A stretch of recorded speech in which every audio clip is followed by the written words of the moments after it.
आज जामंत ने मना किया मणि नहीं मिलेगी, लेकिन भगवान कृष्ण कहते हैं कि मणि लेकर के जाएंगे। और दोनों में ही बातों में युद्ध प्रारंभ हो गया, लड़ाई शुरू हो गई। और सप्तमी संयुद्धम करोति, 27 दिनों तक युद्ध चला। कितने दिनों तक? 27 दिनों तक युद्ध चला। श्री सुखदेव जी राजा परीक्षित से कहते हैं, राजन 27 दिनों के बाद जब जामंत ने भगवान कृष्ण को देखा तो आज भगवान कृष्ण रोने लगे, जामंत जी रोने लगे, चरणों में गिर पड़े हैं। कहते हैं प्रभु, क्योंकि जामंत ने भगवान को पहचान लिया कि ये कोई साधारण नहीं है, ये तो मेरे परमात्मा है, भगवान है। अगर कोई साधारण होता तो ये मुझसे युद्ध करने की टक्कर नहीं ले पाता। चरणों में गिर गए, प्रभु मुझे क्षमा करो, क्षमा करो, क्षमा कर दो, मुझसे अपराध हो गया। आज भगवान कहते हैं इसमें तुम्हारा कोई दोष नहीं, हम तुम्हारी भक्ति से प्रसन्न हो गए, जो तुम्हें वरदान चाहिए मांग लो। लेकिन आज जामंत कहते हैं, प्रभु अगर आप हमें देना चाहते हो तो बस यही इतना सा दे दो, हमें बहुत दिन बीत गए तुम्हारे राम के स्वरूप के दर्शन किए बिना, अपने राम के स्वरूप के दर्शन करा दो। यहां भगवान कृष्ण राम के रूप में प्रकट हुए, बोलो राम जी महाराज की। जब ही तो कहते हैं ना कि चाहे राम कहो चाहे कृष्ण कहो, नो का मतलब यहां भगवान कृष्ण राम बने हैं। और याद करना, राम की लीला बड़ी अद्भुत है प्यारे, कृष्ण की लीला बड़ी अद्भुत है। श्री सुखदेव जी राजा परीक्षित से कहते हैं, राजन भगवान की लीला का आनंद संसार में बड़ा श्रेष्ठ होता है। श्री सुखदेव जी राजा परीक्षित से कहते हैं, राम जी की महिमा बड़ी धन्य है प्यारे। आज भगवान कृष्ण ने जामंत से कहा, बेटा कोई और वरदान मांग लो। जामंत ने मना कर दिया, जब मुझे आप मिल गए तो हमें कुछ भी नहीं चाहिए। अच्छा एक बात बता, जो भगवान का भक्त होता है ना, वो भगवान से कुछ भी नहीं मांगता, केवल भगवान के दर्शनों की कामना करता है। वो तो हम ही है जो भगवान के पीछे पड़े हैं कि धन सुख संपत्ति घर आवे। भगवान से ये मांगते हैं ना कि सुख भी मिल जाए, संपत्ति मिल जाए, सब कुछ मिल जाए महाराज। लेकिन याद रखना, भगवान तो मन की भावना को जानने वाला है, भगवान तो अपने आप देने वाला है। भगवान से कुछ मांगना नहीं है, मांगना है तो केवल इतना मांगिए कि परमात्मा हमें केवल अपने चरणों में जगह दे दो, हमें अपनी भक्ति को दे दो। और आज जामंत ने भी भगवान से यही मांगा, जब बार बार भगवान ने कहा है। और जामंत ने भगवान से कहा, प्रभु तेरे हवाले मेरी गाड़ी है। किसके हवाले? क्या है? अच्छा कौन कौन भगवान के हवाले अपनी गाड़ी को करना चाहता है? जो परमात्मा के हवाले अपनी गाड़ी को करेगा, भगवान उसकी महिमा को संसार में बढ़ा देता है, मीरा की तरह। तो ताली की सेवा करते हुए गाना है कि तेरे हवाले मेरी गाड़ी, तो जाने तेरा काम जाने। तेरे हवाले मेरी गाड़ी, तो जाने तेरा काम जाने।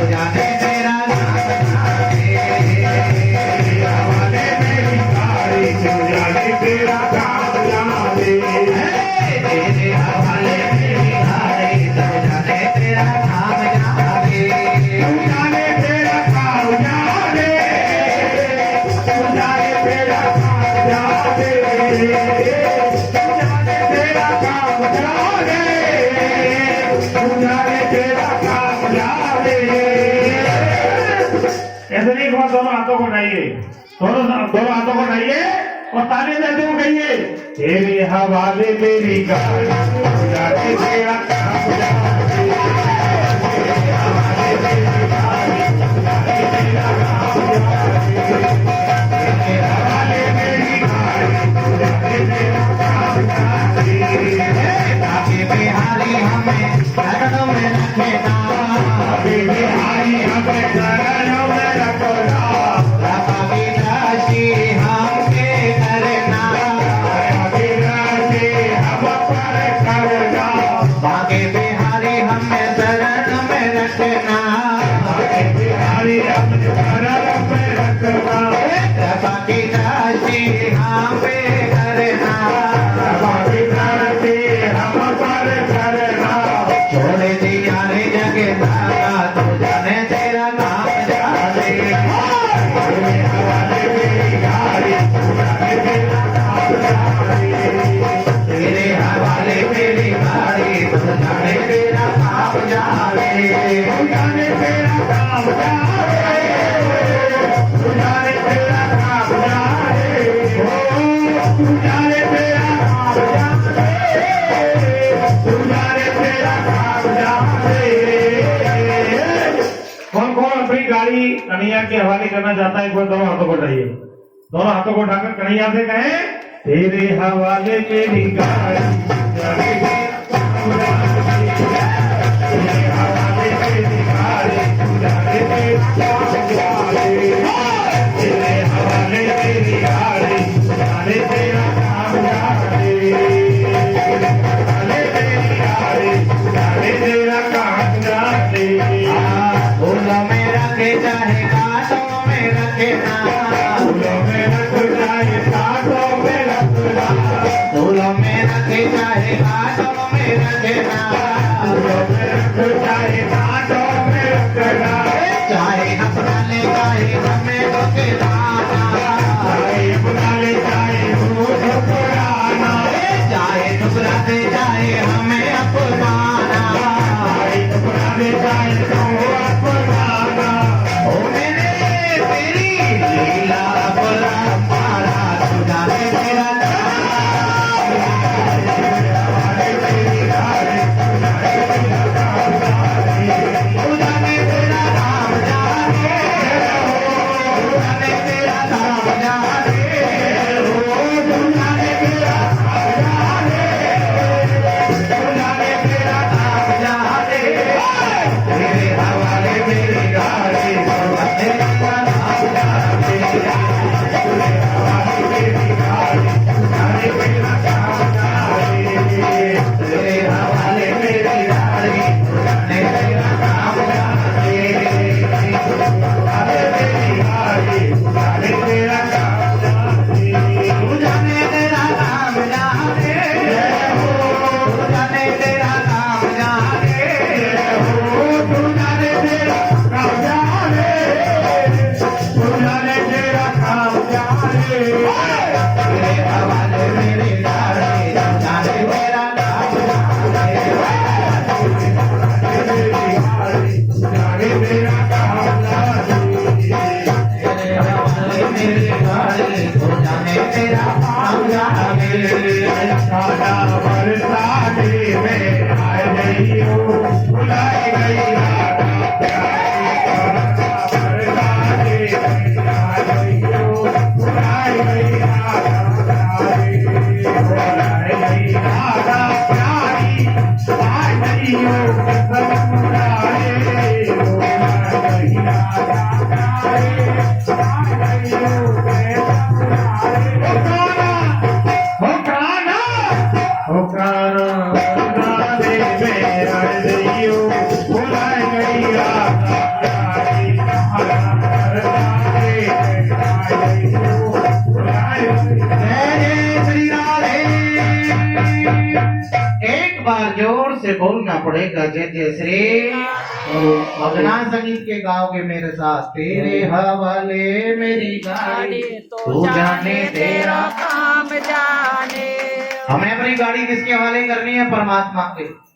क्योंकि जब तक हम अपनी जीवन की गाड़ी को उसके हवाले नहीं करेंगे, क्योंकि वही तो ड्राइवर है, उसी को तो चलानी है, कैसे चलाएगा, सुख में, दुख में, लाभ में, हानि में, संयोग में, वियोग में, जैसे भी उसको चलानी पड़ेगी महाराज। आज जामंत्री भगवान से यही कहा, आप प्रभु हमें अपनी शरण में रख लो। श्री सुखदेव जी कहते राजन, आज भगवान कृष्ण से जामंत ने कहा, प्रभु जी अगर आपको मणि चाहिए तो तुम्हें काम करना पड़ेगा। बोले क्या? आज मेरी पुत्री को स्वीकार करना पड़ेगा। अपनी बेटी जामंती को बुलाया और भगवान के हाथ में हाथ देते हुए कहा, प्रभु मेरी बेटी को स्वीकार कर लो। भगवान ने जामंती को स्वीकार किया और मणि को लेकर के द्वारिका में आ गए। कहाँ गए? द्वारिका में आए। सत्राजित को बुला लिया, ले भाई अपनी मणि ले जा। लेकिन जब सत्राजित को पता चला तो आज सत्राजित रोता है, प्रभु हमसे अपराध हो गया, हमसे गलतियां हो गई, हमें क्षमा कर दो कन्हैया, और इस मणि को तुम ही रख लो। भगवान कहते हैं, एक बार ये मणि हमें कलंक लगा चुकी है, अब हम इस मणि को लेने वाले नहीं हैं। लेकिन सत्राजित कहता है कि अगर मणि नहीं ले रहे हो कोई बात नहीं, अगर मणि को छोड़ के आज जो भी मैं तुम्हें दूंगा उसको तुम्हें स्वीकार करना पड़ेगा। अगर आपने स्वीकार किया तो मैं समझूंगा कि आपने मुझे क्षमा कर दिया। भगवान कहते हैं, मणि को छोड़ के जो भी देगा हम ले लेंगे। और आज सत्राजित ने अपनी बेटी सत्यभामा को बुलाया और भगवान के हाथों में हाथ देते हुए कहा, प्रभु मेरी बेटी को स्वीकार कर लो।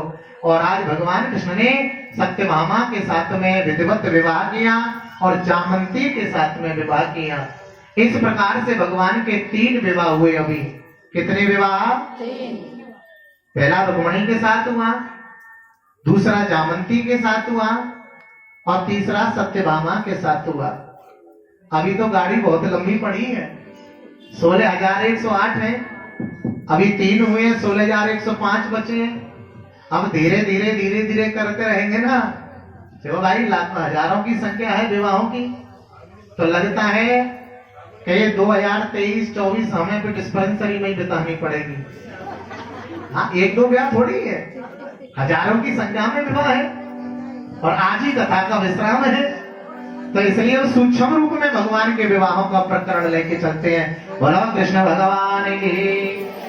भगवान कृष्ण का 4था विवाह कालिंद्री के साथ हुआ। किसके साथ? कालिंद्री के साथ।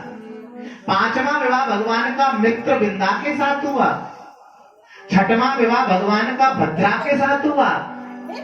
7वां विवाह भगवान का सत्या के साथ हुआ और 8वां विवाह भगवान का लक्ष्मणा के साथ हुआ। किसके साथ? लक्ष्मणा के साथ। इसलिए ये 8 भगवान कृष्ण की पटरानियां हैं। कितनी पटरानियां हैं? 8 पटरानियां हैं भगवान की।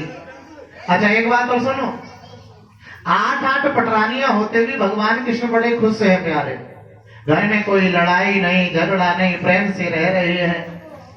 याद करना, एक दिन भगवान कन्हैया अपनी 8 पटरानी के बीच में बैठ के हंसी मजाक कर रहे थे। क्या कर रहे थे? हंसी मजाक। अच्छा गाँव को स्वभाव हो तो हंसी मजाक करे को हो तो कहना सही बताओ, को मैया को हंसी मजाक करे को स्वभाव होता है। तो एक बार ऐसा हुआ कि एक मैया का स्वभाव था हंसी मजाक करने का। वो हरेक आऊ से हंसी मजाक करती, जैसे हमारी जो बबली दीदी है ये भी मजाक करती रहती है ना। तो हर काल को मजाक करने का वो था। तो एक बार वो मैया अपने पति के संग जा रही। कौन के संग जा रही? पति के संग जा रही। तो वाने पर पति ने छोड़ो मजाक करे बिना, अब पति के संग जा रही, रास्ते में जा रही थी, सामने से गधार आता, अपने पति से करिए सुनियो का तुम्हारे नातेदार वाले राम राम कर ले हो।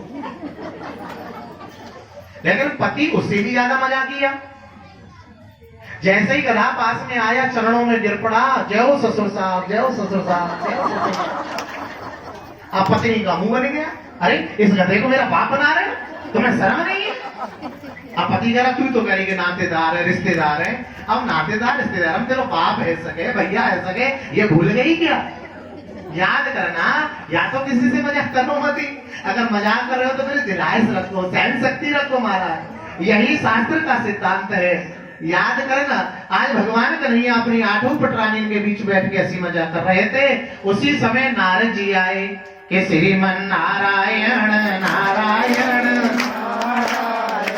भगवान नारायण नारायण नारायण श्रीमन नारायण नारायण नारायण श्रीमन नारायण नारायण नारायण भगवान नारायण नारायण नारायण श्रीमन नारायण नारायण नारायण जो नारायण नाम लेत है जो नारायण नाम लेत है पाप होए सब छारायण श्रीमन नारायण नारायण नारायण।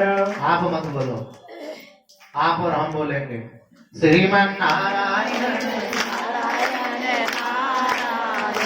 और आगे एकादशी में भगवान कृष्ण का आनंद है। आज तो आज कंजूसी नहीं करना है, चाहे रात के 8 बजे तक डिस्पेंसरी में कथा होती रहे, कोई जाएगा नहीं आज। बोलो कृष्ण भगवान की। क्योंकि आज आनंद है, गुरुवार भी है, भगवान कृष्ण का दिन है, एकादशी का दिन है। बोलो ठाकुर जी महाराज की।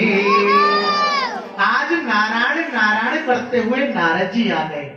कौन आ गए? नारद जी आए। भगवान कृष्ण ने नारद जी का स्वागत किया। आज नारद जी ने, भगवान ने पूछा, अरे नारद कैसे आना हुआ? नारद जी ने हाथ जोड़ के कहा, प्रभु वैसे तो तुम सब जानते हो, अंतर्यामी हो, लेकिन फिर भी पूछना चाह रहे हो तो मेरा आने का कारण यह है कि भौमासुर की जेल में 16,100 कन्या पड़ी है जो तुम्हें याद कर रही है। गोविंद जाइए उन्हें छुड़ा के लाइए।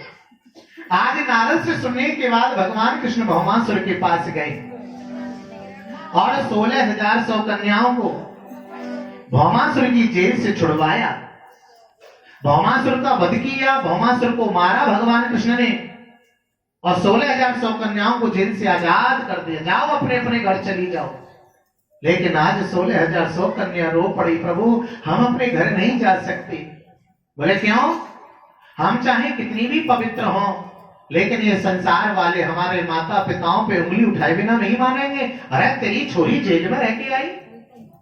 अब जिसको भी पता चलेगा कि हम जेल में रह के आई हैं, तो संसार का कौन पुरुष हमसे विवाह करेगा, कौन हमें अपनाएगा? हम नहीं चाहते कि हमारे माता पिता को कलंक लगे। तो भगवान कृष्ण बोले फिर क्या करें? 16,100 कन्या कहती है, प्रभु हम सब चाहती हैं कि आप हमें अपना लो। भगवान बोले ना ना ना ना, अरे मेरे तो पहले से ही 8 विवाह हो चुके हैं, मैं ज्यादा लफड़े में नहीं पड़ना चाहता। आज 16,100 कन्या कहती है या तो आप हमें अपना लो, नहीं तो हम तुम्हारे सामने अपने प्राणों को छोड़ देंगी, मर जाएंगी, लेकिन घर वापस नहीं जाएंगे। भगवान कृष्ण करेंगे चौकी होगा लगी भैया। आया तो इन्हें बंधन से मुक्त कराने था, आज मैं ही बंधन में पड़ गया। भगवान कृष्ण ने मन में विचार किया कि राम अवतार में तो एक पत्नी व्रत धारण करने की मर्यादा थी, लेकिन कृष्ण अवतार में तो लीलाएं हैं। और भगवान ने कहा मरो मत और आ जाओ मेरे पीछे पीछे।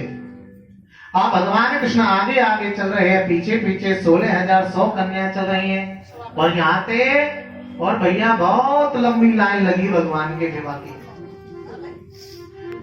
भगवान कृष्ण ने 16,100 कन्याओं से विधिवत विवाह किया। 8 विवाह पहले हो गए, 16,100 अब हो गए। इस प्रकार टोटल भगवान के 16,108 विवाह हुए भगवान कृष्ण की। और देखिए 16,108 पत्नियां हैं, फिर भी घर में शांति है। और यहाँ तो एक पत्नी के मारे दिन रात आय आय आय आय होए। अच्छा हो नहीं बताओ है? कितने बच्चे हैं? अच्छा भगवान, हाँ भगवान के बच्चे कितने हैं? एक रानी से 10 बेटा और एक बेटी पैदा हुई। कितने? हाँ, एक रानी से 10 बेटा और एक बेटी, यानी 11 बच्चे। अब 16,108 में लगा ले कितने हैं? 1,77,188 बाल गए। कितने? 1,77,188 बाल। राम राम, कैसे संभालते होंगे। यहाँ 2 बच्चे नहीं संभाले जाए, कह रही हम 2 बच्चों के मारे नाक में दम है जाए, और भगवान इतने बच्चों को कैसे संभालते होंगे साहब। याद करना, भगवान सामर्थ्यवान है, भगवान लीलाधारी है, भगवान की होड़ हम नहीं कर सकते। जो भगवान कृष्ण करते हैं उसकी होड़ हम नहीं कर सकते। जो प्राणी भगवान की होड़ करेगा उसे बर्बाद होना ही पड़ेगा। और सबसे बड़ी बात देखो, होड़ तो हमें किसी की नहीं करनी चाहिए। कोई क्या कर रहा है क्या नहीं, अगर होड़ करनी है तो केवल भगवान के नाम की होड़ करो। लेकिन आजकल प्राणी होड़ में लगा है। किस में लगा है? होड़ में, कि फलाने की 2 मंजिल की कोठी तो मैं 5 मंजिल की बनाऊंगा। एक बात बताओ, जीवन में 3 चीजों की जरूरत है हमें। कितनी चीजों की? जोर से बोलो। कौन कौन सी? रोटी, कपड़ा और मकान। पहरवे को कपड़ा मिल जाए, खाए को रोटी मिल जाए, और रहवे को मकान मिल जाए, जाते आनंद कहूंगा महाराज। लेकिन ना, आज का प्राणी होड़ में लगा है। भाई शरीर तो ढकना है, चाहे 100 रुपए मीटर वाला पहन लो तो भी शरीर ढकना है। लेकिन नहीं, जब तक 1000 रुपए वाला 10,000 रुपए की जींस नहीं मिले, जब तक काम चलने वाला नहीं है।